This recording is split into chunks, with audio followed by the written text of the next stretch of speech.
Well, good morning. For those that don't know me, I'm Pastor Kevin. I'm the lead pastor here at the church. I was on vacation. This is my first sermon back in a little while. So it is good to be back. So today, I really had to work hard to not preach an hour message. So I figure some of you guys would not appreciate that. But in all seriousness, I'm really excited to be back. We're starting our new series called We Are the Church. It's one of those things that I think we focus on a lot of times, and again, we're in our building. We've been here for 5-6 months now, and sometimes we get in this frame of mind that the building is the church, or this denomination is only the church, or these group of people, or the pastor, or this. But it's not a small group, but every person that is a Christian is part of the church. It's we are the church. It's the people make up the church. It's not a building, it's not a location, it's not a certain time you meet that makes it more churchier than other churches. If you have church 6 times a week, or if you have church 1 time a week, you're still part of the church as people. So that's just something where we're focusing on, and this week what we'll be looking at will be the specific parts that we all take part in. There's a job for everyone, there's something that everyone can do, and I firmly believe that. Capabilities aside, even if you don't like talking to people, there's still something you can do in the church. There was a few years ago, I think it's about 3 years ago now, I was trying to remember the exact date. I was in a car accident, and it wasn't really a bad accident. I was in an SUV, car rear-ended me. I was at a stoplight, and I'm sitting there at the stoplight, and I see the car coming, and it's like they are not slowing down. So I tense up, I don't know how you guys drive. I drive a manual a lot, so when I'm in my SUV, it's an automatic, so my left foot's over on the side, so I tense it up right before the car hits us, and it only did, I don't even think they had to replace the back bumper on my SUV because it has a tow hitch, and the hitch pretty much saved my bumper.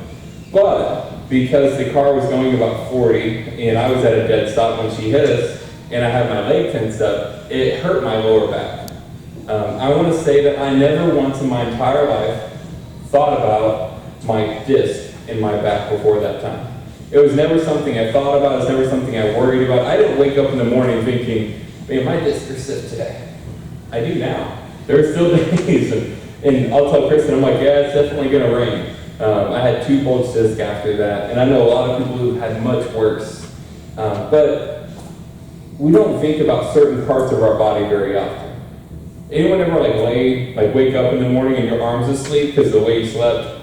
I do that. I'm one of those people, my arm is usually wrapped around like this somehow underneath my pillow, and my other one's tucked in my face. If someone pulled a blanket, I'd probably punch myself in the face. That's usually how close it is.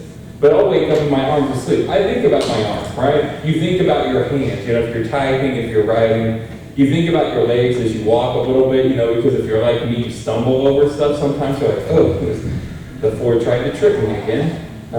So we think about these different parts, but we don't think about all the different parts of the body that it takes for our body to actually work. The disc injury affected the way I slept, it affected the way I walked, it affected the way I sat at my desk.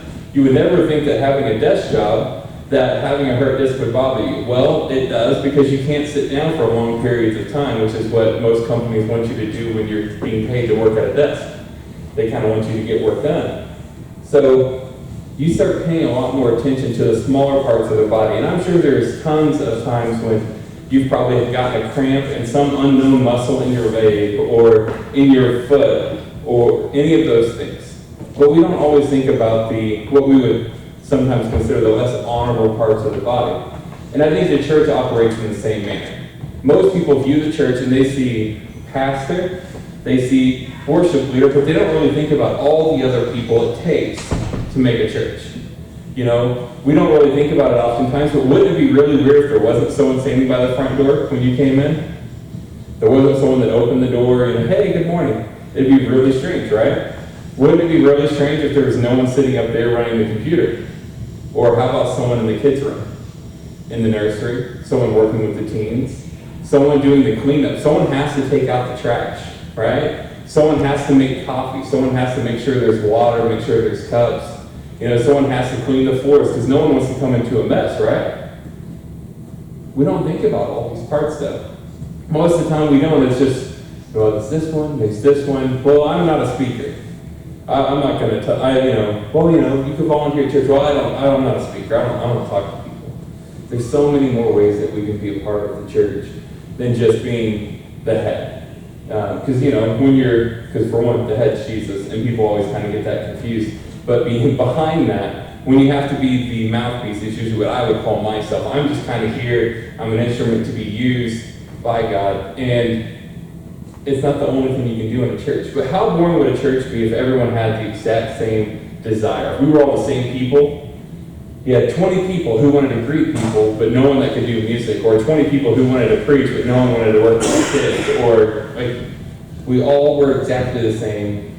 I think it'd be really boring. Right? Because then you go out in the parking lot and you have to go to 6 different cars before you found the right one, because if you're all the same, you drive the same car too then, right? You all drive a white, whatever this SUV is, or car, we all drive a white Toyota Corolla. There you go. It would be very boring. And it might be a little bit better to drive, I guess, because then everyone could drive the same. You wouldn't have to worry about really fast drivers and slow drivers. That's the only benefit I see of everyone operating the same. But in the church, there's many jobs for many different kinds of people, and that's what makes us the church. Because I know when we started, we're coming up on 2 years from when we first started meeting. And that was in September of 2016, and there were 9 of us. 9 people wear several hats.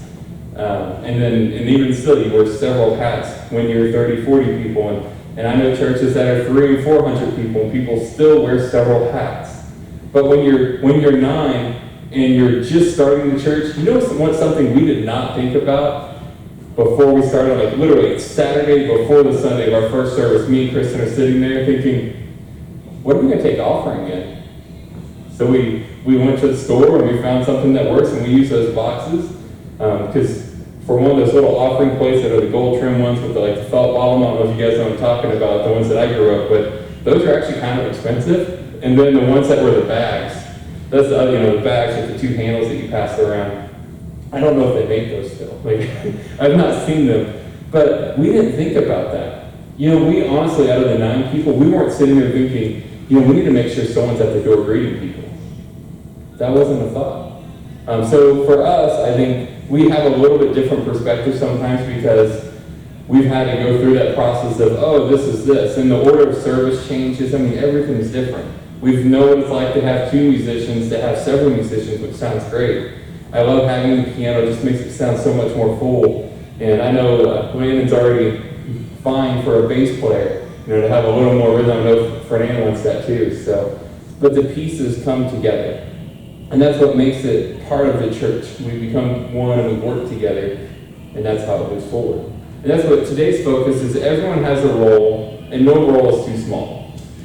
The way I was trained, the way I was raised, and the way I've worked in the business place is that if you're going to ask somebody to do something, it should be something that you'd be willing to do yourself, right? When I worked in restaurants when I was 16, anyone ever have to pick up trash around a parking lot? Right? Yeah. Restaurant people especially know what I'm talking about. You got to pick up the trash around the parking lot. At churches, it's the same thing. One of my friends that I talk to occasionally pastors a church at several thousand people. And he talks about he'll be walking across the parking lot on Tuesday because he's not there on Mondays. He's like, and I'll find trash in the parking lot. And he said, I don't walk past it because I'm the pastor and someone else does the job now. He's like, I pick the trash up because I see it. No role is too small. And that's for individual people, but also sometimes if you're like some of us, we don't want to start in the main job. Where I started my very first role was in the church, besides being a kid, taking the offering. The second one was playing in the worship band, because I am a musician. I play guitar and I play bass. Beyond that, let's see, then I taught 4th graders. That was an adventure. Taught 4th graders, taught teenagers, taught young adults, pastor a church. So I kind of went from every group up, and I didn't do that on purpose. That's just the way that it moved and progressed. But taking the offering is not a big job, right? You don't have to talk to people. You kind of stand up front during a prayer time. you walk past, but it's not a job where you're like, okay, what am I going to say? And actually, ironically, and you'll see some of this, those that do it, Luke may understand this, but sometimes you do have people, hey, how's it going this morning? They're talking to you as you're going by. But you start somewhere. Another great place to start is greeting, because, it's, hey, good morning. It's an easy side. So there are things that we can start. No role is too small, but it's best to start in small roles, right? I mean, does anyone want to walk into church first day and be like, okay, you're preaching today. Here's the microphone. Guest pastor, hey, you're preaching today. When I was in Africa, that's what they do. They hand it to, you're a visiting pastor. Oh, they just tell you you're going to preach this morning when you get there. So at least when we were there, we had a plan. Okay, they're going to ask someone to preach, so who wants to do it and who's ordained already? So we passed it around, and I think we ended up pulling straws basically or something to decide out of the 4 or 5 of us there. So there's no role too small for anyone, but everyone also has a role. So it's not one person doing 6 things and several people doing nothing, but it's everyone pulling a little bit into their own part. Today's key scripture we're looking at is 1 Corinthians chapter 12, verse 12 through 27. It's a little bit shorter than going through the end of chapter 12. Paul wrote this letter. He wrote to the church in Corinth. They were struggling with many people wanting to do the same things. And sometimes we run into that. A lot of it, I see it more in business, in my day job, I think, than I do in the church, where everyone wants to have this job, but they don't want to do this job. You guys know what I mean? Like, I don't know very many people who are excited to come and clean the toilet. Like, yeah, I'm cleaning the toilets today. Yeah. You don't see that much excitement for that normally. But people are usually pretty excited to do things that they consider more honorable. Like, oh, yeah, I like doing this job. I like passing coffee to people. So the Corinthians, not necessarily those jobs, but they were vying for the same things. And they were arguing about several things, which you see throughout the book of Corinthians. And they were one of the few that even deserved a second. They got a second book, or a second letter written to them. So a lot of this is correction and help, is what he's giving them throughout the book. So as we look at verse 12, let's go ahead and start there. And verse 12 says, the human body has many parts, but the many parts make up one whole body. So it is with the body of Christ. Some of us are Jews, some of us are Gentiles, some are slaves, and some are free. But we have all been baptized into one body by one Spirit, and we all share the same Spirit. Yes, the body has many different parts, not just one. If the foot says, I am not a part of the body because I am not a hand, that does not make it any less a part of the body. And if the ear says, I am not a part of the body because I am not an eye, would that make it any less a part of the body? If the whole body were an eye, how would you hear? Or if your whole body were an ear, how would you smell anything? But our bodies have many parts, and God has put each part just where He wants it. How strange a body would be if it had only one part. Yes, there are many parts, but only one body. The eye can never say to the hand, I don't need you. The head can never say to the feet, I don't need you. In fact, some parts of the body that seem weakest and least important are actually most necessary, like a disc in the back. And the parts we regard as less honorable are those we clothe with the greatest care. So we carefully protect those parts that should not be seen, while the more honorable parts do not require this special care. So God has put the body together such that an extra honor and care are given to those parts that have less dignity. This makes for harmony amongst the members, so that all the members care for each other. If one part suffers, all the parts suffer with it. And if one part is honored, all the parts are glad. All of you together are Christ's body, and each of you is a part of it. As we look at that, there's so many things, but he's just making it very clear that if we all were one, and we were all an ear, we were all an eye, basically we did one job. What else could we get done? You can't be this part and do this. How would you hear if you were only an eye? Right? If you have no eyes, you can't see. If you have no ears, you can't hear. If you have no feet, you can't walk. That's what he's saying. So we need the parts of the body to be one.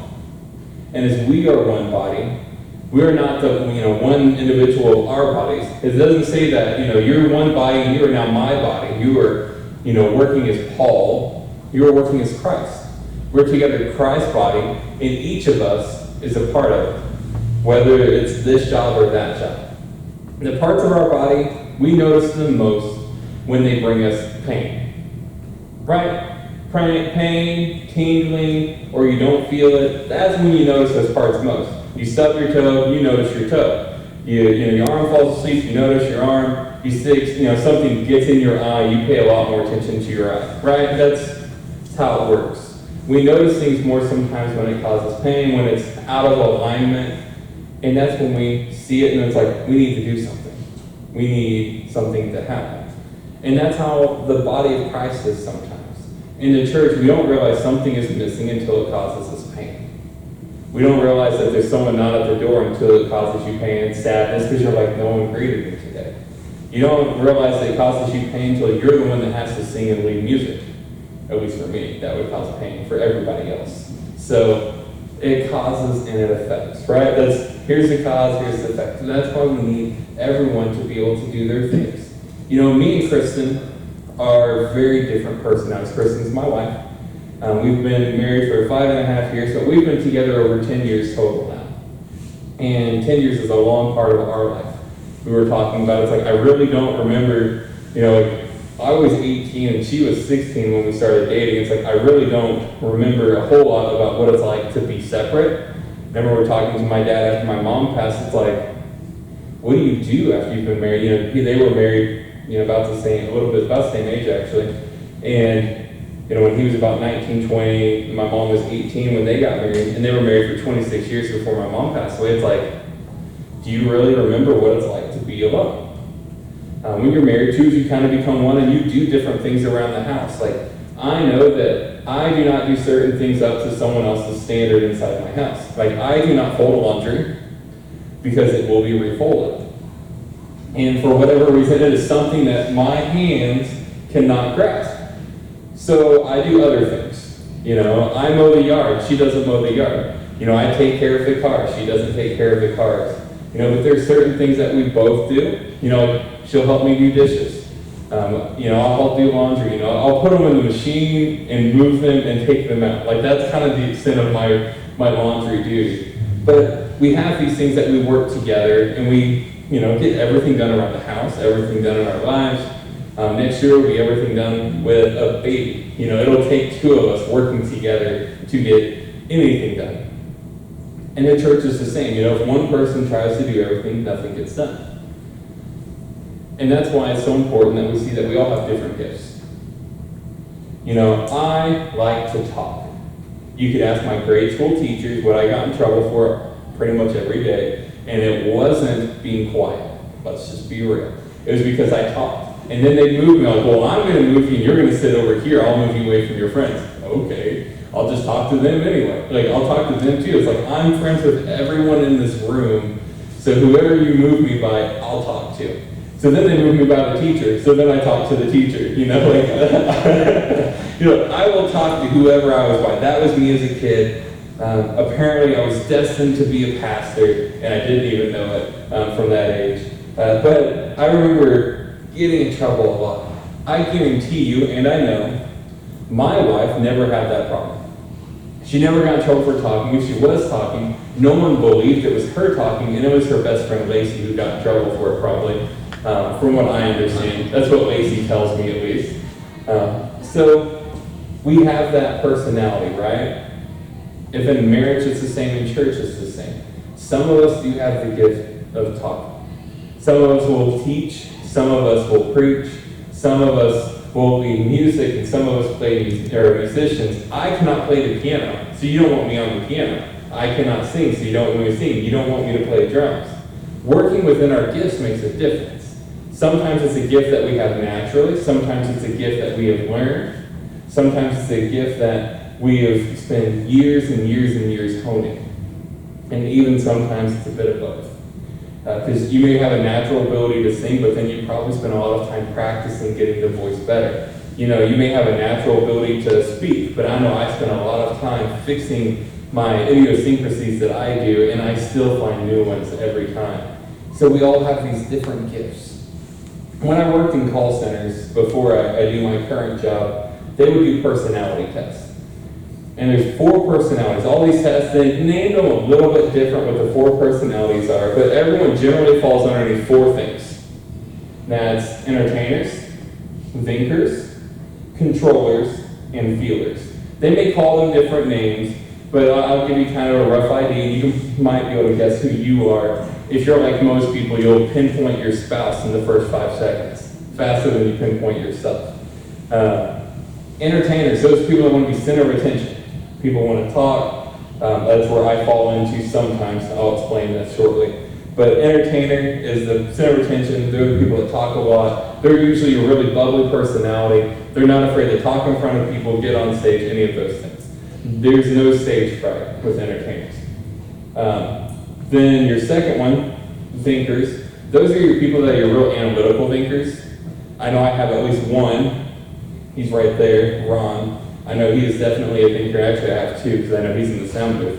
But thinkers are your people that will sit through and they will give you a step-by-step of how something should happen.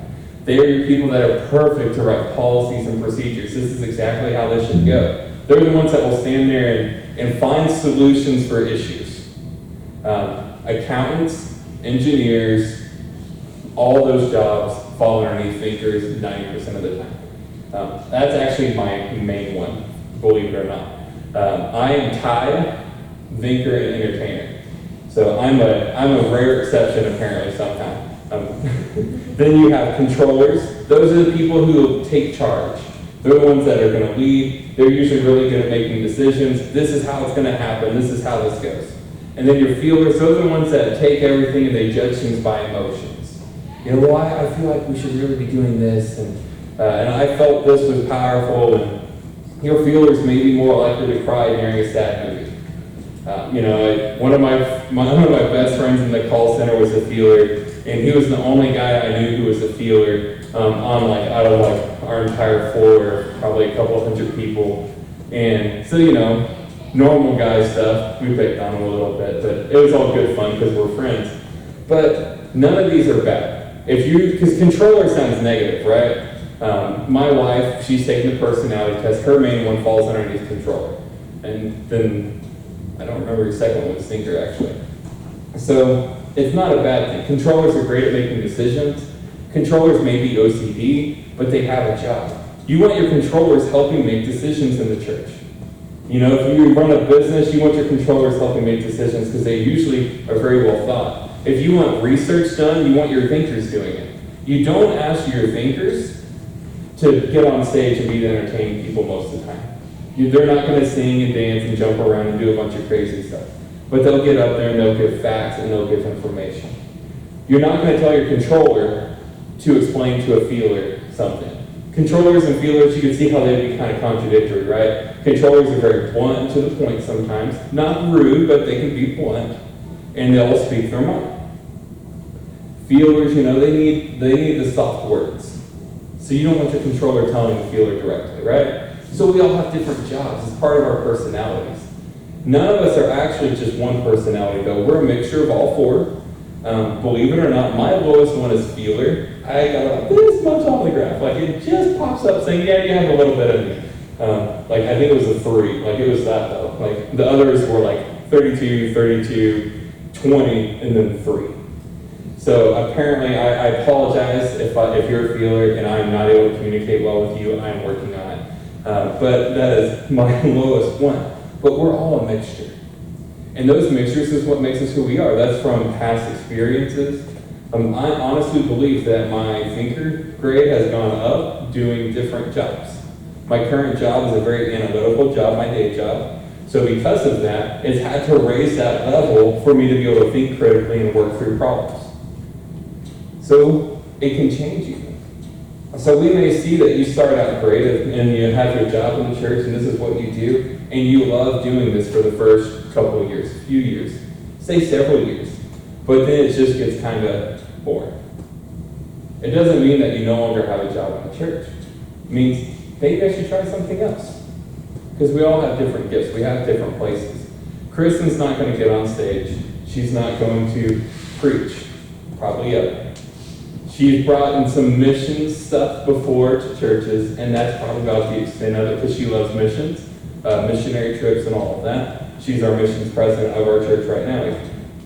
But that's the extent. If she does do it, though, it's not her comfort zone. Entertainers, I wonder, does anyone think they're an entertainer? Let's do this real quick. Anyone think they are? See, I know I have one. That's saying she raised her hand. You're questionable. You're not raising your hand, Michael. I think you might be borderline entertainer. So then I'm like, I think there's a few.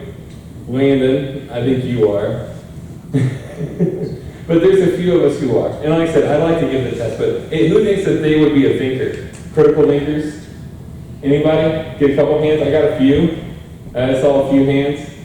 Who thinks that they might fall underneath the controller? Again, it's not bad. I see several hands there. What about feelers? Anyone a feeler? Yeah. And that's what that falls underneath the different categories. So it's really fun to see when you think about, okay, this is how I handle things.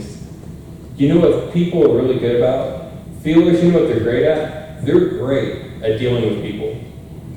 Fantastic. You'll never see someone talk to people better than a feeler because they actually care. They have emotion, you know. Something that people that are like me that are really low on that feeler one, you have to really pay attention and be attentive, and you have to try. That for feelers is very natural. So feelers are great at the front door.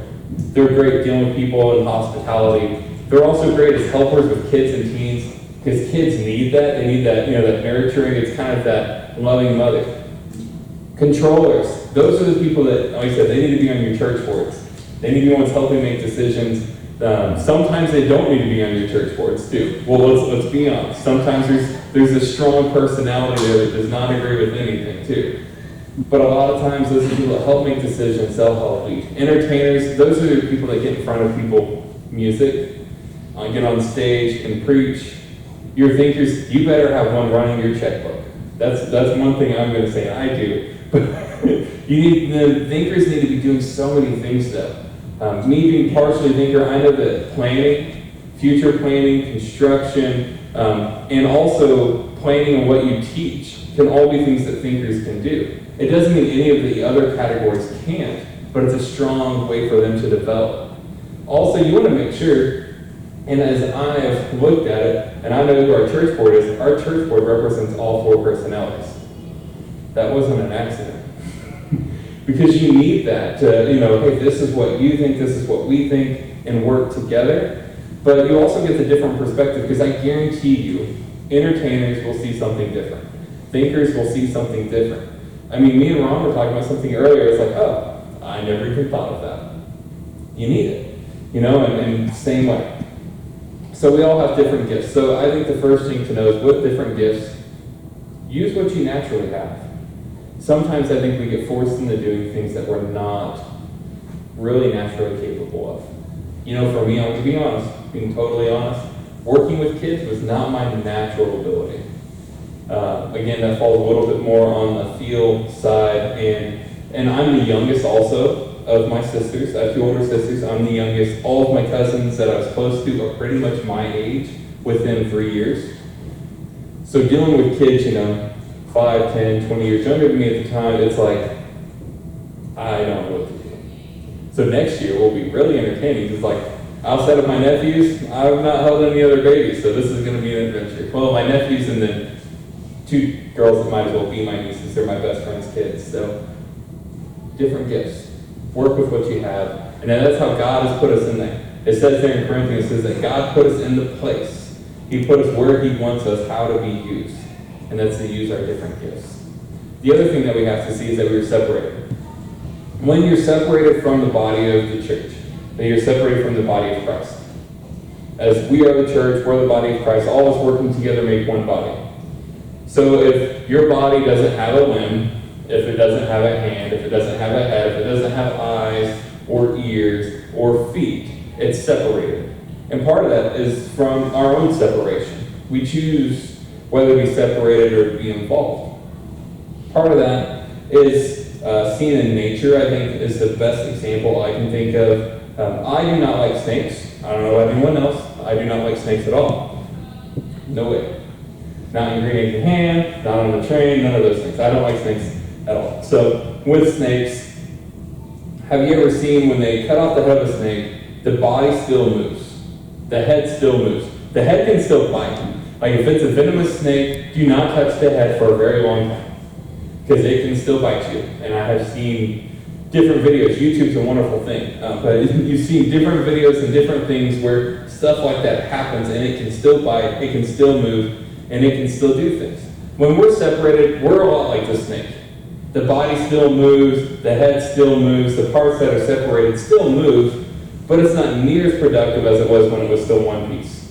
When we're still one body, we're able to move so much better. If it's your foot that is holding you back, it causes you to walk different. It causes you to slow down. If it's your arm holding your back, you can only carry so much. If it's your eyes, you can only see so far. Like, when we're separated from the body, we're not as strong as we could be together. So when you individually are separate from the church, we're weaker and we're more susceptible to be attacked. When I went through a phase, it was a time in my life when I was making my own decision whether I wanted to be a Christian. And during that time, it's completely different. If you've ever been outside of the church or you're not in the church for any length of time, you know what I mean? Like, you make your own decisions, but it seems like stuff just happens. You know, and sometimes I feel like it's, you know, God pushing us back to Him, and sometimes I feel like it's the devil pushing us away. And we're fighting back and forth as you're trying to get back to the body, because the body, when it's together, you know, we're together and we can help each other. We're actually there to be assistants. But when we're separate, we're on our own, that's when we're the most vulnerable, and that's when we're the weakest. You can be attacked much easier by yourself than you can in a group.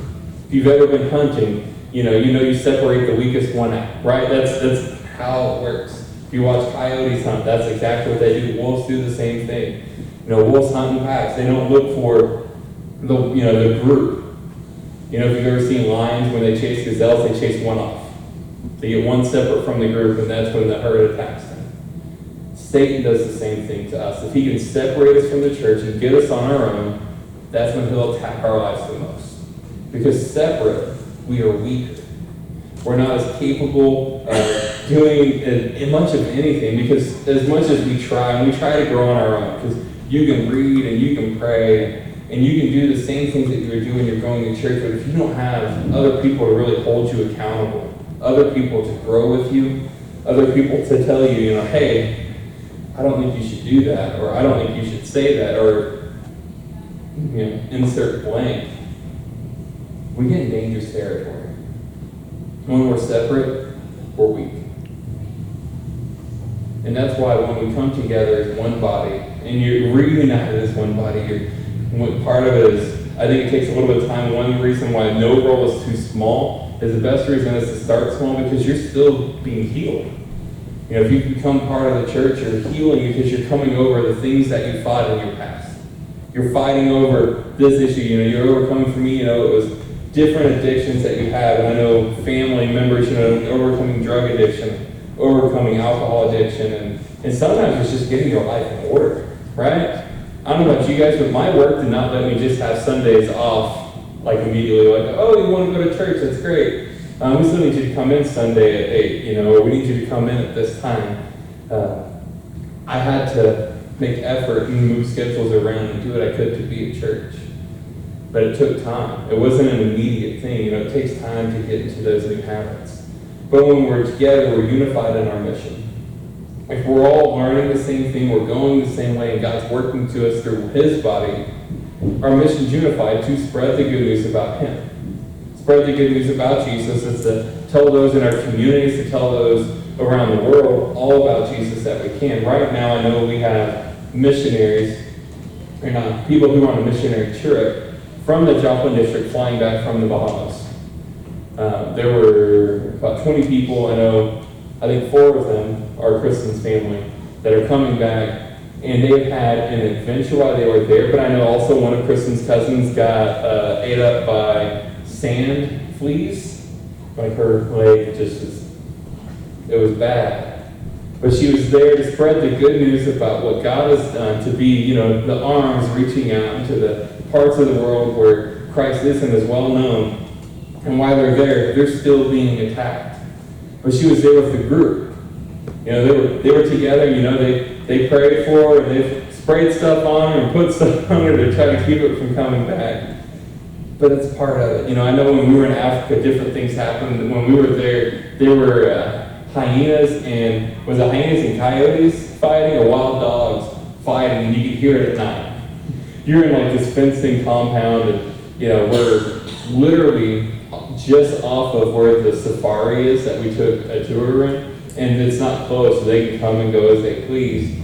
So you can hear the animals fighting at night, and that kind of disturbs you when you're trying to sleep in another country, where you don't have like ceiling fans and TV and all those things bringing noise to us that we're used to.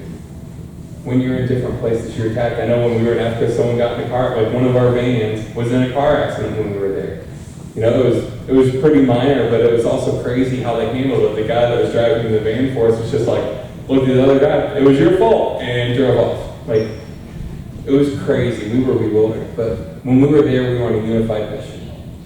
And I think mission trips are a great example of coming together for one purpose, for one mind. One, everyone is usually pretty flexible. Right? We know that you're in another country, the food may not be what you expect. I never ate goat before I went to Africa. That wasn't something I planned on to go to the store to buy goat. I guess you can, though. I've learned that since then. But we were flexible. But when we're home, I think a lot of times that we fail to see that this is the mission field right here. We can go out, we can tell people, we can talk to people. We have a mission place right here that I go to occasionally. With the Simmering Center being right behind us. It's a place where people are going and that they are trying to overcome different afflictions that are causing harm in their lives. Addiction, drug addiction, alcohol addiction, things that they're overcoming and they're working through in that place at that time while still getting jobs and working. We have a mission field right here. And we can work together, a unified mission to reach those in Branson. I talked about it, I know we talked about it for a few weeks, but within just 3 miles of here, only 3 miles, there's 17,113 people who do not have a church home, who do not go to church on a regular basis, who are not claiming to be Christians when they fill out their tax information, when they fill out everything on when they do the census. 17,113 people. Just 3 miles though. There's only 27,000 some people within that 3 miles, 17,000. There's a mission field right here. As the worship team comes, as we come to a close, there's just a couple things that I have left that I want to make sure we say. One is that I think this is important to know and important to see, and I want to explain it in just a moment. But that is that saved people serve people. When you're saved, if you accepted Jesus as your Savior, it's a natural inclination to be like Jesus did and serve people. It doesn't mean that we have to go and we have to serve food, or we have to serve, only feed the poor, or only do this for the hungry. We don't have to do just those, but it's serving in the local church. It's serving in your community. It's serving at different charities. It's serving at different events that we can, but saved people serve people. Because if Jesus cared about nothing more than people, then what should we care about most outside of God? People. There's no commodity that's worth more. It's not about dollar bills. It's not about how much it can bring in. It's not about how many people it can be. But it's about serving people that need served.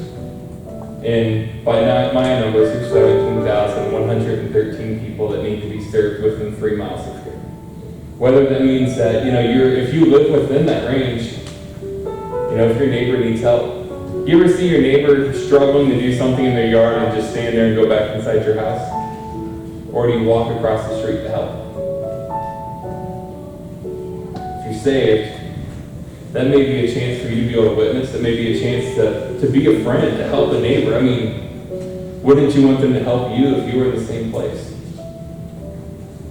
If you're here today and you don't know Jesus, if you've not been saved, and you've not been served. You feel like you've never really known people to serve and to care about you the way that I've talked about.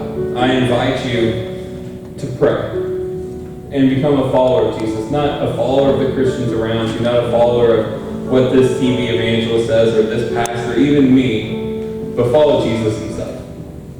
Ask if